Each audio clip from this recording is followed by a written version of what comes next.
I'm Ken Rockwell. Let's look at what I got from B&H today. I think it's a Canon EF 14 to 35mm f4 LIS USM. So let's see what I got. Let's open it up. As you guys know, I've been buying from B&H since the 1970s. Probably just a few years after they first opened up, because we used to have these printed things called magazines that I would see their ads in. And so they had better prices on anything than I could get at my local New York, walk-in retail stores. And I've been buying from them ever since, which makes it over 40 years now. And they've always treated me right, so that's why I keep buying from them. Great guys. That's why they always get bigger and bigger. Let's see, what did the FedEx guy drag in today? They have custom-made air pillows. Good gosh. Oh, look at this.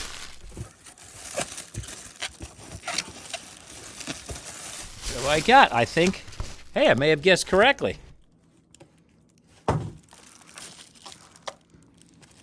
Let's see, what do we got here? Look at this. Some guy actually taped this up. Ha, what fun. It's an RF 14 to 35mm f4 LIS USM. Hey, the L isn't in red. Oh, here we go. Look at that. Busted. Is that a typographical error? Is this a custom collectible box? Will anybody bid $500,000 for this on eBay? Probably will. Let's see. What do we got here? Made in Japan. Thank goodness. Made domestically in Japan. All this good stuff. Let's see what we get. What do we get? Live on TV. Okay, good. We've got our USA warranty card. You'll notice it says USA on it. There's no mysteries. It's a printed warranty card like I've been getting from Canon since the 1970s as well. I don't think anything's changed, which is weird. In fact, how are these printed?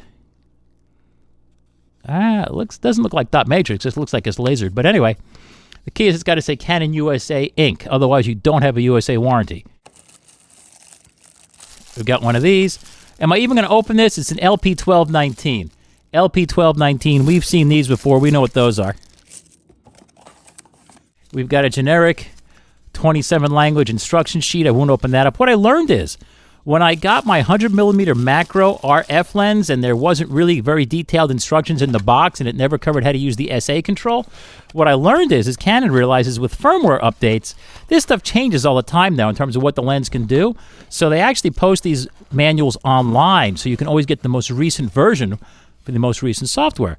Okay, closed cell foam, as I've said before. This is good. You can drop these things off a truck, and it's got just the right amount of give. It's not like garbagey stuff packaged in corrugated cardboard, which is okay if it doesn't have to protect you against anything, but heaven help you if something gets dropped off a truck or out of an airplane barrier or something. You can kiss your product goodbye. Little's bag, we have got a hood,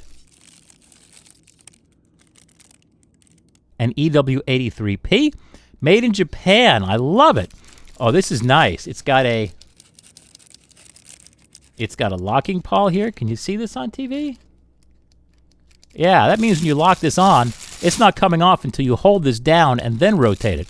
Gotcha. It's got little microscopic screws holding this together. This hood alone is probably worth half the price of the lens. Not that I ever use hoods. Notice it's not very big, so it's not actually going to do anything, but it'll look cool doing it.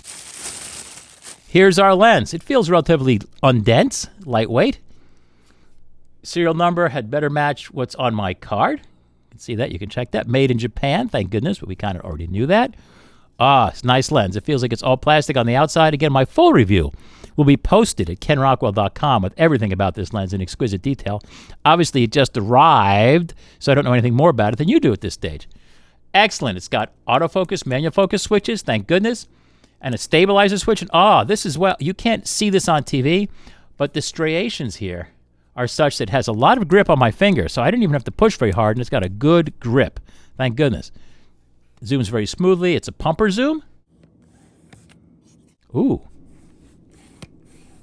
I don't know if you can hear that. It almost sounds like it's a metal cam from the way it's routed out. Look at that. Crazy aspherical elements. 14 to 35mm f4 LIS USM, which means it's image stabilized and has an ultrasonic motor for focusing. Focuses down, oh my gosh, 0.2 of a meter or 2/3 of a foot. Here's our cap, rear cap. Whoa, look at that. It's got a light baffle in there. You like that? How hot is that? What happens as we zoom it? Whoa. It's got a dust gasket.